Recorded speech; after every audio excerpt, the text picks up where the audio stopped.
Hello everyone, welcome back to my channel. If you are new here, my name is Cara. Today we're going to be doing a book review, and that is on Last One at the Party by Bethany Clift. I was actually kindly sent this book by Hachette Australia, so thank you so much guys, but all thoughts and opinions of this book are my own. I'm not being paid anything to say this.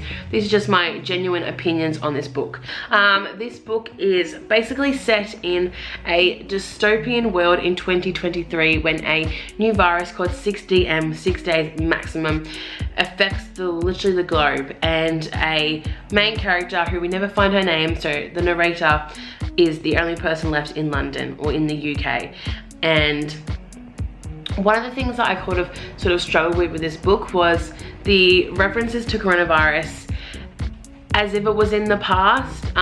So this book is set in 2023, and there are mentions of 2020 and 2021 and how coronavirus, you know, was a global pandemic around the world. People were wearing masks, social distancing, you know, there was lockdowns around the world, and it was quite unsettling to actually read about something being written as post-apocalyptic when it's happening right now.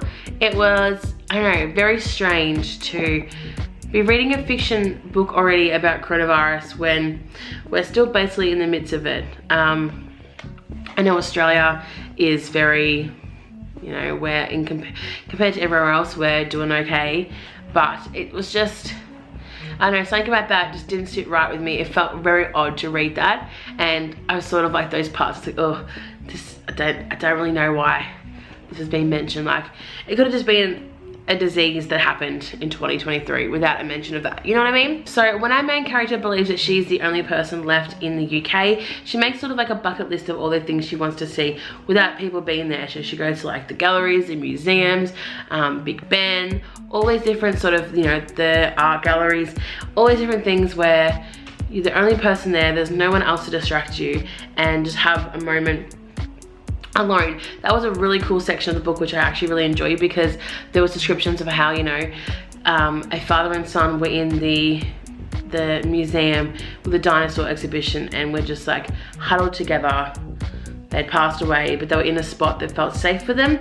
That was actually quite nice to read all about that. But you know, she travels to different hotels, she goes to people's houses, she goes into shops and not knows if they've been ransacked, if there's going to be anyone in there, what animals are in there. That was something I never even really thought about, was the impact that having no human population would have on the animal population. You know, she walks past the zoo and all the animals are basically fighting over each other to the death because there's no one to feed them, there's no one to, you know, clear out their stalls, and it's basically just like a madhouse. And I never thought about that, you know, about dogs and cats and birds and rats. It's one of the main things that's mentioned in this is rats, especially with the amount of rubbish and corpses. That was something that I struggled to read about. The vivid descriptions of rotting corpses and the smell and the visualization of what that looks like was really hard to read. I am someone who doesn't really deal well with death in general, but having these descriptions of what it smelled like and the way that the hands looked, it was really hard to read. So if you're someone who has a light stomach and you can't deal with these kind of things, I kind of recommend not to read this book. There is quite a lot in it. I couldn't say, you know, don't read chapter blah blah page 145 to 160, because it's sort of in a lot of places mentioned briefly, and then other places it's mentioned like quite dramatically when she's going to, say, the hospitals or supermarkets, people's cars, stuff like that. So if you're, if you have a light stomach and you're a bit queamish, don't read this book. I did really enjoy the story though. I thought it was very interesting to see how someone with no sort of like survival life skills handled there being no power, no electricity, no fresh food, no, you know, ways of communicating with anybody. And I found it, you know, quite refreshing to see her learning things she had to do instead of just being materialized by saying, I can go into every shop right now and take whatever I want. because what did it matter? There was literally no one around. There was no money. Like money had no value anymore.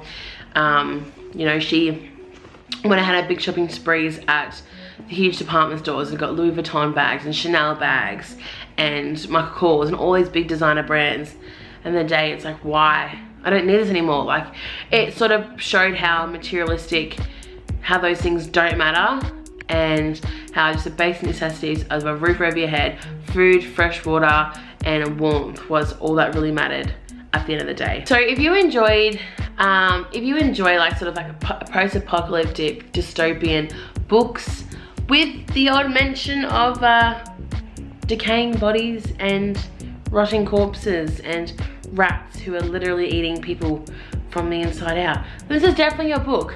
But no, if you're looking for something that's a little bit different, but also sort of you can relate to it a little bit of how the world is at the moment.